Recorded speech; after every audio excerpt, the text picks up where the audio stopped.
Bonjour et bienvenue dans ce nouveau tutut. Aujourd'hui, je vous propose d'explorer de manière assez brève les principes d'apparition de contours sur un calque de forme. Donc je rappelle que les calques de forme sont des objets vectoriels directement créés dans le logiciel After Effects. Il y a des fonctions d'animation assez pratiques dans la gestion de ces calques-là, et notamment au niveau des contours, sauf qu'ils ne sont pas forcément hyper documentés ni très pratiques, donc je vais simplement vous montrer comment ça fonctionne. Allons directement donc dans le logiciel After Effects. Donc pour créer un calque de forme, on va utiliser, comme je l'ai déjà dit, les outils de création vectorielle, donc soit les formes géométriques qu'on a ici dans le menu des outils, soit tout simplement un outil de création vectorielle comme la plume. Donc je vais dans ma composition créer un calque de forme. Donc là, je vais faire une forme de cœur. Hop. Alors à ce niveau-là, je vais appuyer sur la touche Alt pour briser l'alignement des vecteurs. Comme ça, je peux de nouveau partir dans l'autre sens. Voilà. Et je reviens sur le point de départ. Voilà qui est bien. Alors, le calque de forme ici n'a qu'un tracé, qu'un contour. En fait, il a un fond, mais on ne le voit pas parce que c'est la même couleur que l'arrière-plan. Donc ces éléments-là se gèrent dans la partie haute ici. Vous avez la possibilité de choisir donc un fond de couleur unie, de ne pas mettre de fond du tout, ou d'avoir, donc vous avez deux options de dégradé, un dégradé linéaire ou un dégradé radial. Donc là, je vais mettre aucun. Et en contour, vous avez exactement les mêmes options ici. Alors on a dans les propriétés de ce calque de forme ici, un item contenu dans lequel vous allez trouver donc la forme avec le tracé, un tracé qui va donc être animable dans le temps, donc on va pouvoir lui modifier sa forme dans le temps. Le contour qui va être défini ici particulièrement, notamment en termes de couleur, d'opacité. Alors tous ces éléments-là sont bien évidemment aussi animables, l'épaisseur donc du contour, et on va modifier ici donc les extrémités et les sommets de manière à ce qu'ils soient arrondis, ce que sera plus joli. Vous avez ici, pour ceux qui le cherchent de temps en temps, la possibilité de créer des tirets.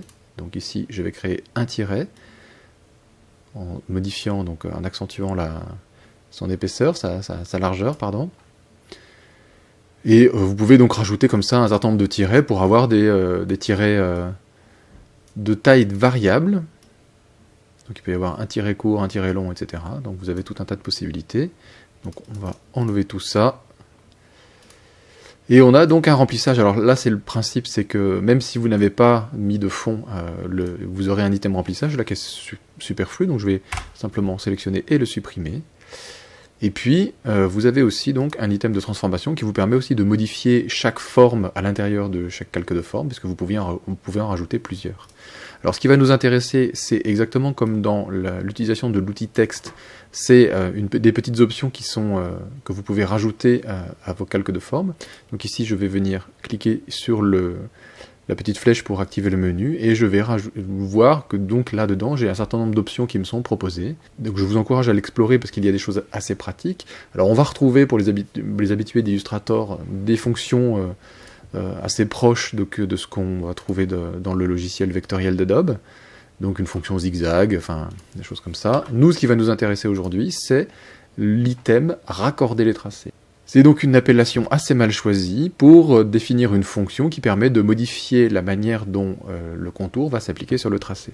Donc par défaut, vous avez un début à 0 et une fin à 100, mais si jamais je montre un petit peu comment ça fonctionne, je vois que je peux faire apparaître ou disparaître un tracé, enfin un contour en l'occurrence, sur le tracé vectoriel que j'ai formé. Alors de la même manière que pour le sélecteur de texte, ici, je peux aussi définir donc une plage et, avec le décalage, donc faire en sorte que cette plage se déplace sur le contour vectoriel. Zip. Et donc je peux ainsi créer des lignes qui bougent ou qui se forment. Donc vous avez remarqué que bien évidemment tous ces éléments étaient animables, puisqu'il y a à chaque fois un petit chronomètre devant.